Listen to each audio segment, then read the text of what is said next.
This is the new BMW X5, the 4th generation model. Now it's come at a time when its entire competition is aging. So does that mean that the X5 will have a clear edge over its rivals? Will it be the new king of the ring? Well, that's what we are here to find out. But the king of the ring currently is the Mercedes-Benz GLE, and that's clearly not here. That's because the car's aging a little too much. It's a little too long in the tooth. And by the time you're watching this review, probably it's been replaced by a new GLE altogether. So that leaves the X5 to compete with this, the Audi Q7, one of the best all-rounders in the segment. But the X5 is all new, so will it have a clear run to victory, or will the Q7 bounce back and prove that age is just a number? Let's find out. The new BMW X5 has now grown larger than its predecessor and is both taller and wider than the Q7. But with a longer than 5-meter length, the Audi Q7 easily looks the more full-size luxury SUV. Of course, the length does attract a bit of criticism, with some calling it very station wagon-like compared to the older behemoth. But there's a new Q7 coming this year end, and that should fix it with its sportier styling and aggression. But for now, it's the BMW X5 that looks the sportiest in the class, more up-to-date with its complex lighting patterns and laser headlights, and also more imposing with that controversially large but good-looking grille. The X5's cabin has a welcoming vibe to it, with its plush leather, open-pore wood, and the much-talked-about crystal work on the gear selector. The Rolls-Royce learnings are evident in here. The Audi Q7 pales in comparison with its simple appointments and scarce infotainment. Which is the better cabin of the two is more of a personal choice, a personal preference. The X5, it's plush with all its materials, the open-pore wood. It really feels nice. It is every bit as new age as you would expect it to be. Two big digital screens, everything angled towards the driver in trademark BMW fashion. It is a driver-centric cockpit. And you also have multiple inputs for the infotainment. You have the old school rotary dial. You can also have handwriting recognition wherever you have text input, like maybe sending a message or satellite navigation. And you also have touch screen. So everything, like I said, is as new age as you expect it to be. And what is also nice is some of the unusual touch points are also made in soft touch materials. That's premium stuff. But when it comes to fit and finish, the Q7 has a slight bit of an edge over the X5.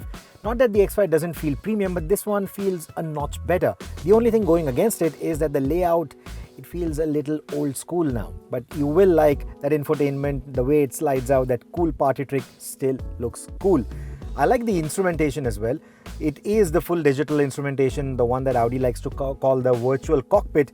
Now, it's not as crisp as what you have in the BMW X5, but then the layout is very easy to read. It doesn't feel like a sensory overload that happens in the X5. The Q7 has a better audio unit of the two cars, but the BMW X5's superb ambient lighting package makes the cabin feel more loungy in comparison. The new Q7 will be a better match for that, and will also have a 2-screen layout on the center console for all the infotainment and AC controls. Though I'm not a big fan of that layout, as it demands attention away from the road. In comparison, the simple controls of the current Q7 are far more intuitive. I like the X5's controls too, and the gesture controls are slowly growing on me. The larger dimensions of the BMW X5 have led to the cabin being more spacious than ever.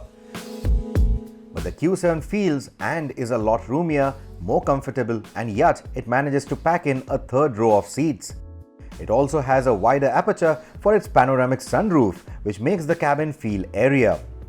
Despite all of these differences, both these cabins tie on the points, and that is because the X5 makes up for the Q7's superior space with its better kit.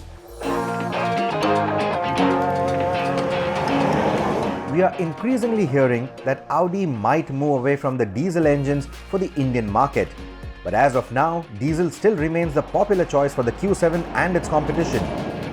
The cars seen here are the range-topping Q7 and X5 diesel variants, both of which use 6-cylinder 3-litre engines. The 3-litre V6 engine of the Q7, it's a class act. The refinement levels are at a different level altogether.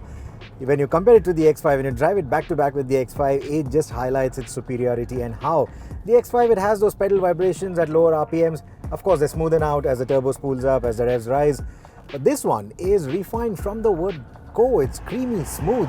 It just feels at a different level, like I said. It justifies the price that you've paid for this car. It makes it feel like a proper luxury car. The engine of the Q7 also feels more tractable, also feels more eager despite its lower power output. The X5 doesn't feel as linear and is jerky in bumper-to-bumper traffic as it prefers to lunge forward instead of creeping forward. The dull throttle response of the Eco mode is a quick fix to smoothen the acceleration at city speeds, but I expected better from a luxury SUV. It is certainly the more eager engine of the two though, if that is what you're looking for. The engine of the BMW X5 will certainly tickle the driving enthusiast in you. It starts off with a typical silent idle that's typical to most German luxury cars, but then it starts filling up the cabin with a synthesized sound of a 6-cylinder engine. Of course, it is not real, but then it still gets you excited behind the wheel, and that's not a bad way to start a journey. The X5 makes quick progress even to speeds close to 200 km an hour, and on the way there, it will hit the ton in 6.4 seconds. The Q7 is almost a second slower to the ton and slower still in its in-gear acceleration, but its smoother power delivery makes for a more likable driving experience. You sit relatively lower in the Q7. Of course, you have the power adjustment for the seats to get your desired height. But despite that, this is a low and a long car, and it makes its length evident when you're tackling bends. The steering of the Q7 in typical Audi manner is light, convenient and precise when you're driving at city speeds, but around the highways, around the twisties, it weighs up but feels over-assisted, and that may not be to everyone's liking. But you will be surprised to know that the steering in the Q7 weighs up better than the steering in the X5. When it comes to tackling the bends, the X5 also offers the best cornering visibility, and that's not only because you sit tall as compared to the Q7, but also because the contours on the bonnet or the slim profile of the dashboard, the driver-centric profile of the cockpit, it all gives you a clear view of the road, a commanding view of the road as you would expect from an SUV, and clear cornering visibility as you would expect from an enthusiast car. But this isn't as sharp a cornering machine as you would expect from a car that wears the Bavarian roundel. Or maybe, like most buyers of these SUVs, you don't expect sharp dynamics or driving dynamism from these cars at all. The new X5 is a shining example of what consumers really want: comfort over everything else. When you hit the twisties and drive the Q7 and the BMW X5 back to back, you realize that this BMW has been benchmarked against Audi's flagship SUV. It employs air suspension to that effect and aims to be as cushy as the competition. But in turn, it's also got quite soft for a BMW. Of course, you have the Sport mode, which will stiffen things up and separate the BMW from the rest. It will also give it better driving dynamics and handling dynamics compared to the Audi Q7. But then this is not the sharpest BMW SUV out there. And maybe the new BMW X5 doesn't even want to be the sharpest SUV in the portfolio. The X5 going soft in everything that it does is a shining example of the fact that buyers of this segment want comfort and convenience over sharp dynamics and driving fun. But unfortunately, the X5 doesn't achieve that balance. It feels squishy around bends but thuds over sharp undulations. It rides well only when the road surface isn't too poor.